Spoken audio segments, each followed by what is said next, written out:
News 18 लोकमतच्या speed news या बुलेटिनमध्ये तुमचं सगळ्यांचं स्वागत. घेऊयात घडामोडींचा वेगवान आढावा. मुख्यमंत्री उद्धव ठाकरे यांच्या उपस्थितीत आज बैठक होणार आहे. राज्यातील विविध योजनांचा आढावा या बैठकीत घेण्यात येणार आहे. मंत्रालयात ही बैठक होणार आहे. समृद्धी महामार्ग आणि बुलेट ट्रेन याबाबतही या बैठकीत चर्चा होण्याची शक्यता आहे.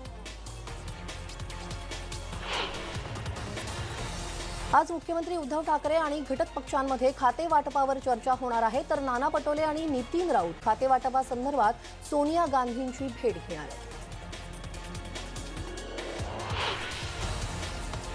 शिवसेना आणि राष्ट्रवादीच्या मंत्र्यांना घराचं वाटप झालंय, पण काँग्रेस पक्षाचे शपथ घेतलेले मंत्री अद्याप वेटिंगवर आहेत. यावरून काँग्रेस पक्षात नाराजी पसरली आहे. मुख्यमंत्री उद्धव ठाकरे यांनी काल 4 मंत्री आणि 1 विरोधी पक्ष नेत्यांच्या शासकीय निवासस्थानाचं वाटप केलं. बाळासाहेब थोरात आणि नितीन राऊतांना अजूनही निवासस्थान मिळालेलं नाही. मनमाडमध्ये कांद्याच्या दरानं उसळी घेतलेली आहे आणि ही उसळी आजही कायम आहे. आज तर उमराणा बाजार समितीत उन्हाळी कांद्याला प्रति क्विंटल 13,900 इतका विक्रमी भाव मिळालाय. दरवाढीनं येवल्याच्या एका शेतकऱ्याला तर 8,000 रुपये क्विंटल दराने त्याचे जे कांदे आहेत ते विकले गेलेले आहेत. नाशिक जिल्ह्यातील जवळपास सर्वच बाजार समित्यांमध्ये कांद्याला विक्रमी भाव मिळाला. देशात कांद्याचे दर गगनाला भिडले, त्यामुळे आता परदेशातूनही कांद्यांची आवक होऊ लागली आहे. पुण्यात तुर्कस्तानहून 5 कंटेनर कांद्याची आवक झाली आहे. जवळपास 135 टन कांदा दुबईमार्गे मुंबईतून पुण्यात आलाय. दिसायला पिवळसर असलेल्या या कांद्याची चव भारतीय कांद्यांहून वेगळी आहे. तुर्कस्तानमधील कांद्याचा दर 80 रुपये किलो आहे, तर भारतीय कांदा हा सध्या 120 रुपये किलोवर जाऊन पोहोचलाय. बातमी चंद्रपुरातली. दारूबंदी असलेल्या चंद्रपूर जिल्ह्यात दारूच्या अतिसेवनानं मद्यपी शिक्षकानं शाळेच्या वेळेतच शाळेजवळ असलेल्या शेतीच्या बांधावर झोपून ड्युटी केल्याचा धक्कादायक प्रकार समोर आलाय. आणि या घटनेची माहिती ही गावभर वाऱ्यासारखी पसरली आणि गावकरी आणि पोलिसांच्या सहकार्यानं त्या मद्यपी शिक्षकाला गाढ झोपेतून उठवण्यात आलं. दरम्यान या घटनेनंतर अजूनही त्या शिक्षकावर कारवाई झालेली नाही. नॅशनल रजिस्टर ऑफ सिटीझन प्रमाणेच स्टेट रजिस्टर ऑफ सिटीझन संपूर्ण देशात लागू करण्यात यावं अशी मागणी मनसेचे नेते संदीप देशपांडे यांनी केली आहे. नॅशनल रजिस्टर ऑफ सिटीझन अर्थात एनआरसी सर्वप्रथम आसाममध्ये लागू करण्यात आला होता, ज्यानुसार 24 मार्च 1971 पर्यंत नोंद असणाऱ्यांनाच भारताचं नागरिकत्व लागू राहील. मात्र आसामप्रमाणेच हे जे एनआरसी आहे ते संपूर्ण देशात लागू केलं जाईल अशी घोषणा केंद्रीय गृहमंत्री अमित शहा यांनी केली आहे. याच पार्श्वभूमीवर एनआरसी लागू करावं यासाठी राज्यामध्ये येणाऱ्या परप्रांतीयांवर निर्बंध येईल आणि स्थानिक भूमिपुत्रांना न्याय मिळेल असं ट्विट काल संदीप देशपांडे यांनी केलं. वळूयात पुढच्या बातमीकडे. आमदेर इथल्या अनेक शेतकऱ्यांच्या शेतजमिनी या वरुड नागपूर राष्ट्रीय महामार्गात जात आहेत, तर या जागेची भूमी अभिलेख वरुडकडून संयुक्त मोजणी होऊ नये अंदाजे 1.5 वर्ष उलटूनही सर्व फाईल्स मात्र उपविभागीय कार्यालयात धुळखात पडून आहेत. पण फेरमूल्यांकनाची मागणी पूर्ण न झाल्यामुळे शेतकरी चांगलेच आक्रमक झालेत. लवकरच फेरमूल्यांकन न झाल्यास रस्त्यावर उतरून तीव्र आंदोलनाचा इशारा शेतकऱ्यांनी दिलाय. मुख्यमंत्री उद्धव ठाकरे यांनी नाणार रिफायनरी प्रकल्प विरोधातील आंदोलकांवर दाखल झालेले गुन्हे मागे घेण्याचे आदेश दिले. रत्नागिरी जिल्ह्यात होणाऱ्या नाणार रिफायनरी प्रकल्पाला मोठ्या प्रमाणात विरोध होता आणि या प्रकल्पाविरोधातील आंदोलकांवर तत्कालीन सरकारनं गुन्हे दाखल करण्यात आले होते. दरम्यान नवनिर्वाचित मुख्यमंत्र्यांनी हे गुन्हे मागे घेण्याचे आदेश दिले, त्यामुळे नाणार प्रकल्पातील आंदोलकांना मोठा दिलासा मिळालाय. दरम्यान चंद्रकांत पाटलांनी संजय राऊतांचा दावा खोडून काढलाय. पंकजा मुंडेंबाबत या सर्व अफवा असून त्यामध्ये काहीच तथ्य नसल्याचं ते म्हणाले. अशा अफवा पसरवणं थांबवलं पाहिजे असं देखील चंद्रकांत पाटील म्हणाले. काँग्रेसच्या हंगामी अध्यक्षा सोनिया गांधी यांची विधिमंडळातील नेते आणि कॅबिनेट मंत्री बाळासाहेब थोरात यांनी दिल्लीत भेट घेतली. जवळपास 30 मिनिटं झालेल्या या भेटीप्रसंगी राज्यातील विविध मुद्द्यांवर त्यांनी चर्चा केल्याची माहिती दिली आहे. तर आज नितीन राऊत आणि नाना पटोले हे सोनिया गांधींची भेट घेणार आहेत. भारतीय जनता पक्षाच्या संसदीय पक्षाची बैठक संपलेली आहे. बैठकीच्या अध्यक्षस्थानी अमित शहा होते. पंतप्रधान नरेंद्र मोदी आज बैठकीत सहभागी झाले नाहीत, तर आगामी 2 आठवडे संसदीय कामकाज कसं करायचं यावर या बैठकीत चर्चा झाल्याचं समजतंय.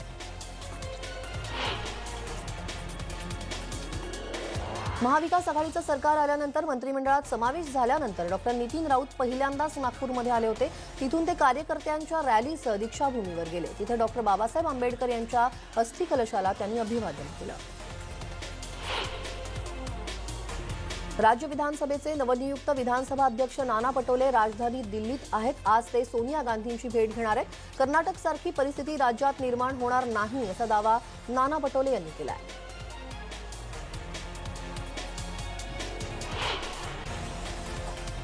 विरोधी पक्षनेते देवेंद्र फडणवीसांना सागर बंगला देण्यात आलाय. मलबार हिल या उच्चभ्रू परिसरात वर्षा बंगल्याजवळच हा सागर बंगला आहे. याआधी इथे माजी आदिवासी विकास मंत्री विष्णू सावरा राहायचे.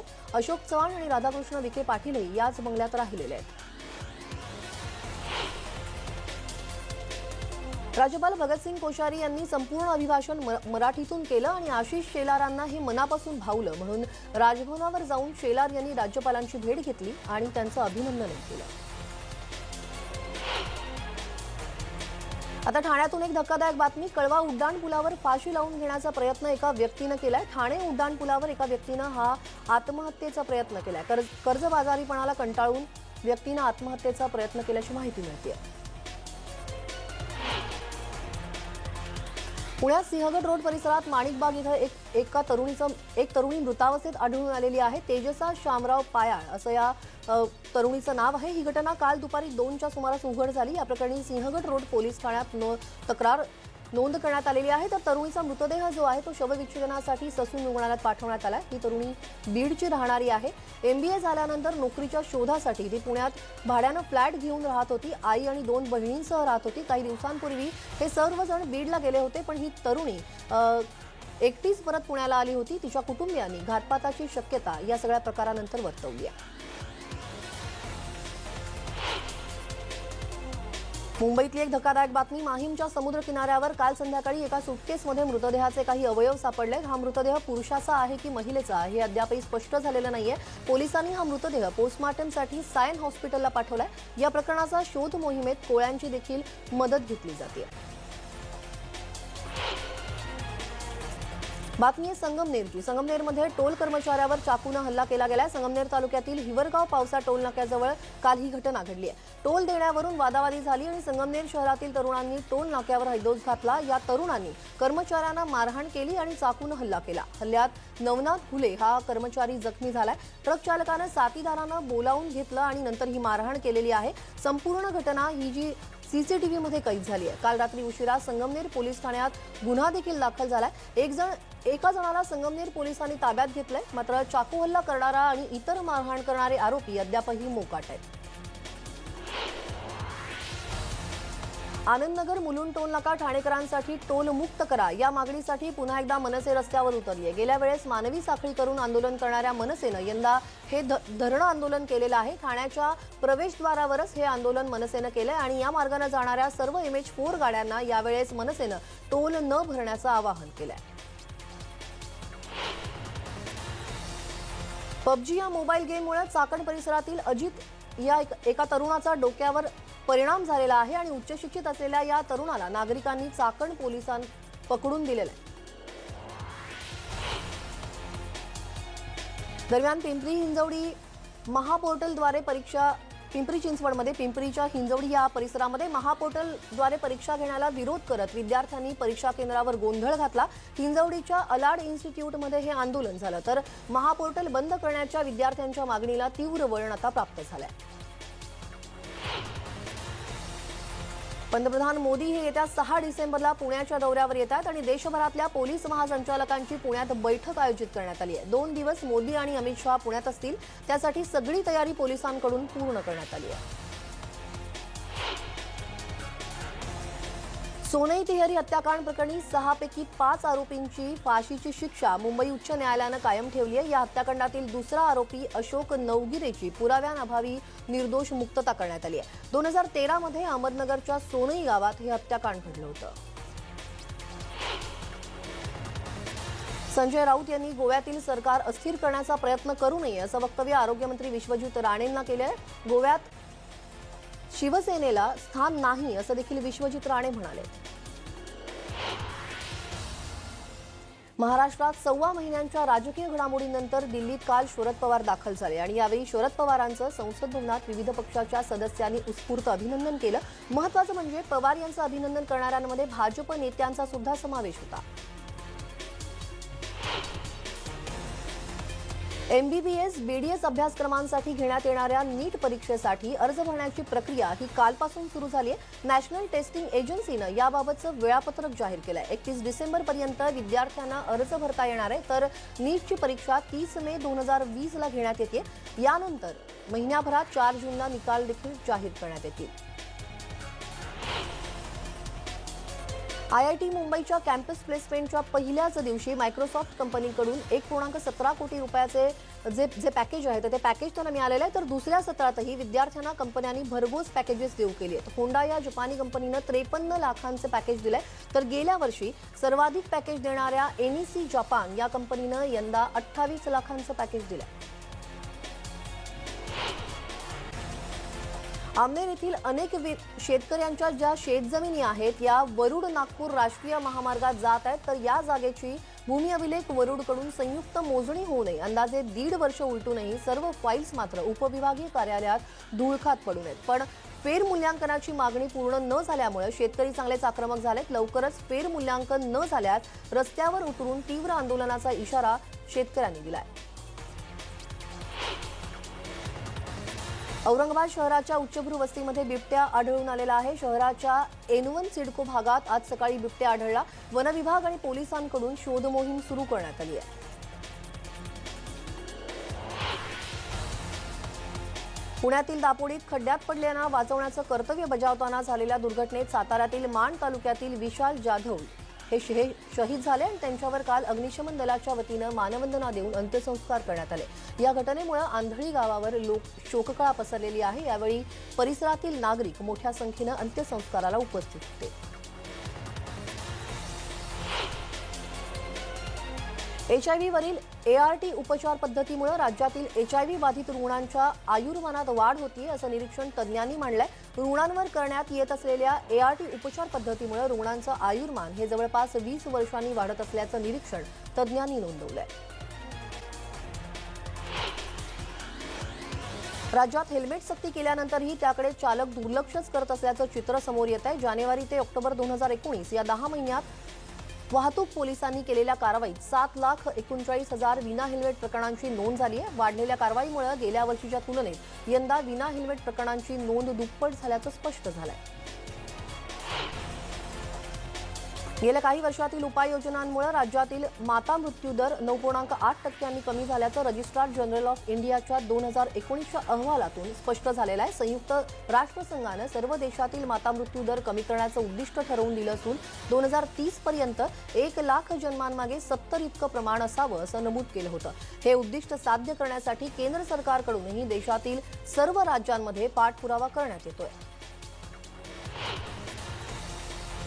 रस्ते वाहतूक आणि महामार्ग मंत्रालयानं 1 डिसेंबरपासून फास्टॅग अनिवार्य केलं होतं, पण या मुदतीत अनेक वाहन मालकांना आपल्या वाहनांवर हा फास्टॅग लावणं शक्य न झाल्यानं लक्षात येत 15 डिसेंबरपर्यंत ही मुदत वाढवण्यात आलेली आहे। मात्र या मुदतीनंतर विना फास्टॅग ETC रांगेत प्रवेश केला तर दुप्पट टोल भरावा लागू शकतो।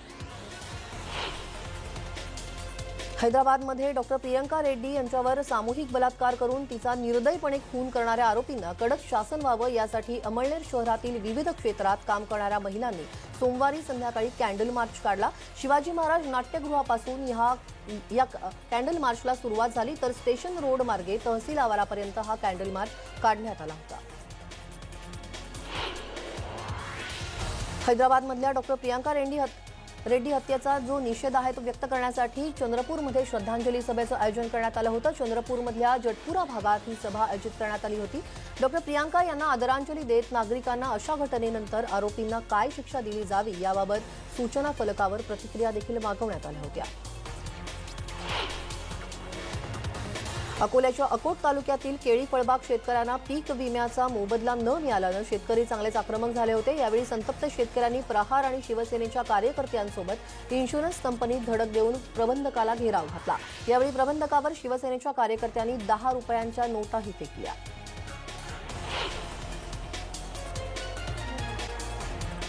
वळत पुढच्या बातमीकडे. बदलापूर वांगणी रस्त्यावर असलेल्या डोणे गावातील ओढ्याच्या पाण्यात कोंबडी विक्रेते मेलेल्या कोंबड्या टाकत असल्याचा धक्कादायक प्रकार समोर आलाय. यामुळे नागरिकांचं आरोग्यही धोक्यात आलंय. या ओढ्याचं पाणी शेतीसाठी आणि पिण्यासाठीही वापरलं जातं. मात्र अनेक दिवसांपासून हॉटेल व्यावसायिक मेलेल्या कोंबड्या आणि त्यांची पिसं ओढ्यात फेकत असल्याचा आरोप नागरिकांनी केलाय. ग्रामपंचायतीकडे तक्रार केली असता त्यांनीही दुर्लक्ष केल्याचा आरोप ग्रामस्थांनी केलाय. बातमी तेलंगणा राज्यातून यवतमाळ जिल्ह्यात पोहोचलेल्या 3 वर्षांच्या T17 वाघानं थेट बुलढाणा जिल्ह्यातील ज्ञानगंगा अभयारण्य गाठलं आणि या 5 महिन्यांच्या कालावधीत तब्बल 1300 किलोमीटरचं अंतर या वाघानं कापलंय.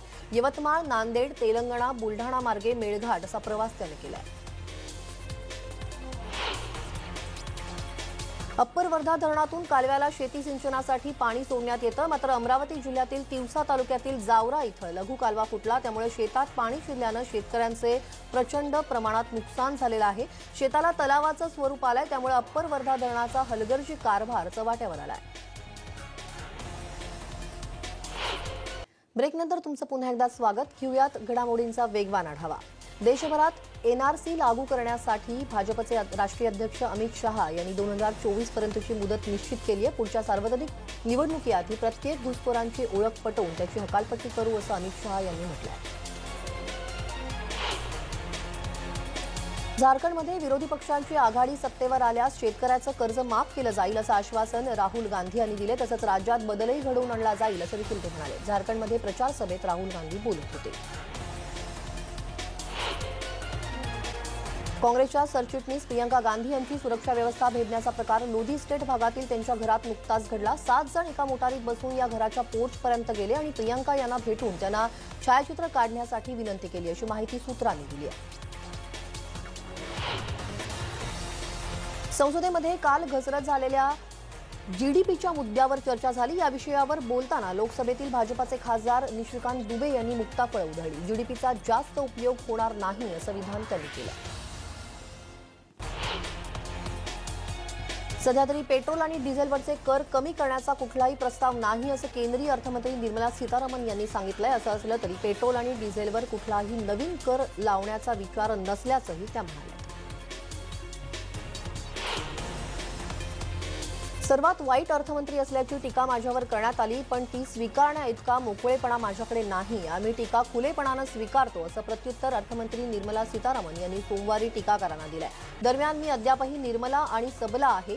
पंतप्रधान नरेंद्र मोदी यांच्या राजवटीत महिला सबलाच आहेत असंही त्या म्हणाल्या. जम्मू काश्मीर भागातील LOCवर ऑगस्ट ते ऑक्टोबर या 3 महिन्यात 950 वेळा शस्त्रसंधीचं उल्लंघन झाल्याची माहिती संरक्षण राज्यमंत्री श्रीपाद नाईक यांनी दिली आहे. या ठिकाणी भारतीय जवानांकडून शस्त्रसंधीचं उल्लंघन करणाऱ्यांना वेळोवेळी चोख प्रत्युत्तर देण्यात आल्याचंही ते म्हणाले. ICICI बँकेच्या माजी मुख्य कार्यकारी अधिकारी चंदा कोचर यांनी हकालपट्टी करण्याच्या आदेशाविरोधात उच्च न्यायालयात धाव घेतलेली आहे. याचिकेत रिझर्व्ह बँकेला प्रतिवादी करण्यासाठी उच्च न्यायालयानं त्यांना सोमवारी परवानगी दिली. तमिळनाडूतील मुसळधार पावसामुळे बैठ्या घरांवर एक भिंत कोसळून दुर्दैवी घटना घडलेली आहे. या दुर्घटनेमध्ये 10 महिला आणि 2 मुलांसह एकूण 17 जण झोपेतच ठार झालेत. ही जी दुर्दैवी घटना आहे जवळच असलेल्या नादूर गावात घडल्याचं पोलिसांनी सांगितलंय. हैदराबादमधील सामूहिक बलात्कार आणि खून प्रकरणावर देशभरातून संताप व्यक्त होतो. या बलात्कारांना भर चौकात नेऊन ठेचून मारा अशा शब्दात जया बच्चन यांनी आपली उद्विग्नता व्यक्त केली. त्या राज्यसभेत बोलत होत्या. 1 दिवस आधी अशीच घटना त्याच ठिकाणी घडली आहे. मग पोलीस सतर्क का नाही झाले? या पोलिसांची नावं संपूर्ण देशासमोर उघड केली पाहिजेत असं देखील त्या म्हणाल्या. हैदराबादच्या डॉक्टर प्रियंका रेड्डींवर जे अमानुष अत्याचार झाले त्याविरोधात कोलकात्यातही निदर्शनं झाली. प्रेसिडेन्सी कॉलेजच्या विद्यार्थ्यांनी हा मोर्चा काढला होता. पाटण्यातही प्रियंका रेड्डीवर झालेल्या बलात्काराचा निषेध करण्यात आला. गाव असो वा शहर, दिवस असो वा रात्र, महिला जर कुठेच आणि कधीच सुरक्षित नसतील तर मग सुरक्षा यंत्रणा आहेत तरी कशासाठी असा संतप्त सवाल मोर्चातील महिलांनी केलाय. तेलंगणातील बलात्कार आणि खून प्रकरणाविरोधात हैदराबादमध्ये अखिल भारतीय विद्यार्थी परिषदेनं निदर्शनं केली. या देशात महिला कधी सुरक्षित होणार असा सवाल हे विद्यार्थी विचारत होते. अयोध्या प्रकरणी सुप्रीम कोर्टानं 9 नोव्हेंबर रोजी दिलेल्या निकालाविरुद्ध सुप्रीम कोर्टात पुनर्विचार याचिका दाखल करण्यात आली आहे। जमियत उलेमा-ए-हिंद या मुस्लिम संघटनेनं ही याचिका दाखल केलेली आहे। न्यायालयानंच आम्हाला फेरविचार याचिका दाखल करण्याचा अधिकार दिला आहे, असं जमियतचे प्रमुख मौलाना अरशद मदानी यांनी सांगितलं। सब लेफ्टनंट शिवांगी या भारतीय नौदलातील पहिल्या महिला पायलट ठरल्यात। कोचीतील नौदल तलावर त्यांनी पायलट म्हणून काम सुरू केलंय। गेल्या वर्षी त्या नौदलात रुजू झाल्या। 1 वर्ष त्यांचं प्रशिक्षण सुरू होतं। अवघ्या 24 वर्षांच्या वयात त्या नौदलाचं डॉर्नियर पाहणी आणि पाळत विमान उडवणार आहेत। शिवांगी या मूळच्या बिहारच्या मुझफ्फरपूरच्या आहेत आणि भारतीय नौदलात एकूण 644 पायलट आहेत। त्यापैकी शिवांगी या पहिल्या आणि एकमेव। ब्रेकनंतर तुमचं पुन्हा एकदा स्वागत। मनोरंजन विश्वातल्या घडामोडी पाहूयात। करीना कपूर लालसिंग चड्ढा या सिनेमाच्या शूटिंगसाठी अमृतसरला रवाना झाली आहे। तिथे तिनं सुवर्ण मंदिराची भेट घेतली आणि तिथले जे फोटो आहेत ते पाहता सोशल मीडियावर व्हायरल झालेत। यात बेबो देसी लुकमध्ये दिसतेय। कतरिना कैफ नेहमी वेस्टर्न पोशाखात दिसते। लाल रंग हा कॅटचा आवडता आहे। नुकतीच तिनं लाल रंगाची साडी नेसली होती आणि कॅटचे चाहते तिच्या या देसी लुकवर फिदा झाले। अभिनेत्री नेहा पेंडसे लवकरच विवाह बंधनात अडकणार आहे। प्रियकर शार्दुल सिंह बयास याच्याशी ती लग्नगाठ बांधणार आहे आणि नवीन वर्षाच्या सुरुवातीलाच नेहा लग्नगाठ बांधणार आहे। 5 जानेवारी 2020 रोजी नेहा आणि शार्दुल आपल्या आयुष्याच्या नव्या प्रवासाला सुरुवात करणार आहेत।